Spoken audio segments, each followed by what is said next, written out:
I'm Nancy Medlock. My kids call me Fancy Pants. My older kids, Fancy Pants Nance. And I have a lot of kids. I always count the youngest, even though he's not legally ours, but there's 14. The oldest is 40, and the youngest is 5. And people ask if you're Catholic, Mormon. I just say, no, I'm just crazy. I'm addicted. I have a terrible addiction to children.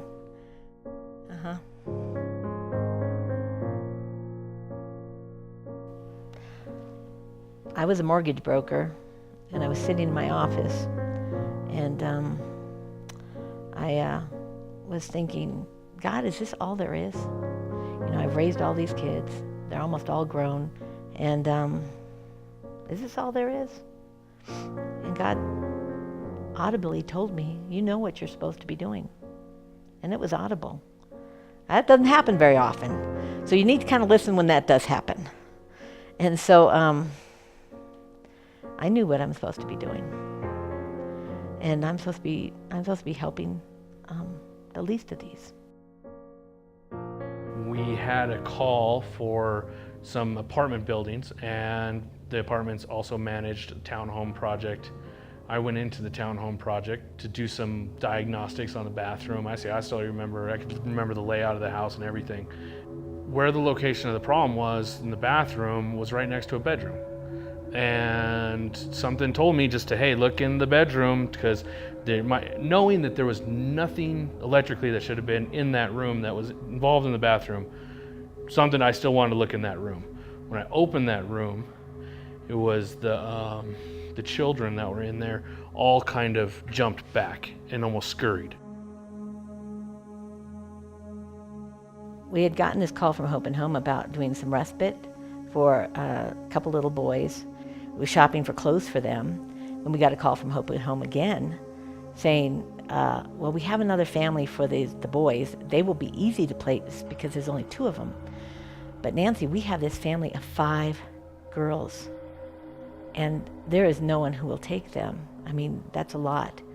And would you take them? I said, well, I need to call Gary and talk to him. How much time do I have? They said, you have 10 minutes.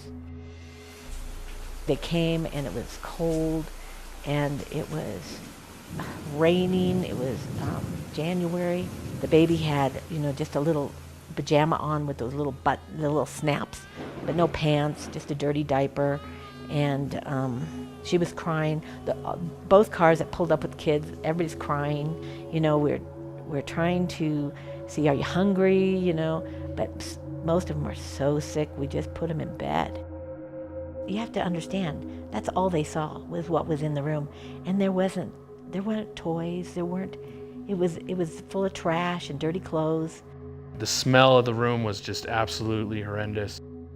Usually when I go into homes, kids are very looking at me, what are you doing, stuff like that. And none of that. They were definitely scared.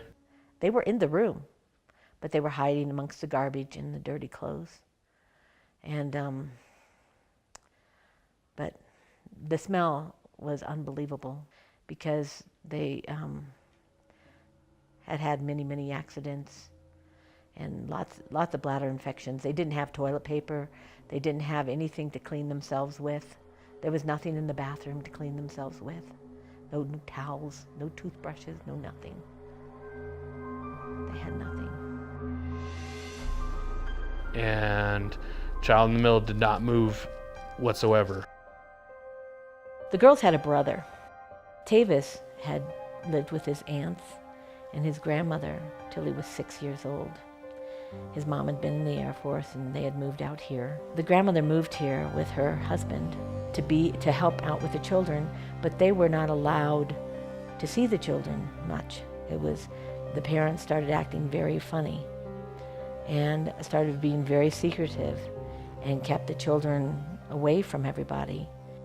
Tavis was perfectly normal. They said he ran, he was funny, and he was just a normal little boy. He had a nice childhood until he was 6. And I kept going back into the room as I would notice that he just would not move. When they found him, they found him on the floor. He was covered in feces and urine. There were flies on him. He was kind of in a frog position. He weighed 32 pounds. He was 14 years old. I saw the pictures of him, and, whoa, those pictures I couldn't show you them because it's too terrible. It's too terrible to look at that, to look into his eyes.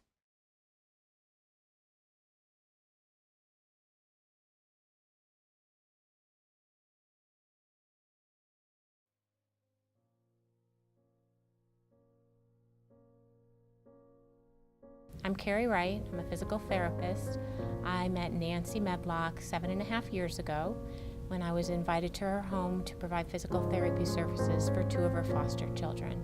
From there, I ended up seeing all 5 of those girls, and emotionally, these girls are struggling. They're hurting. But have they come a long way? Yes. But is there a long way to go? Absolutely.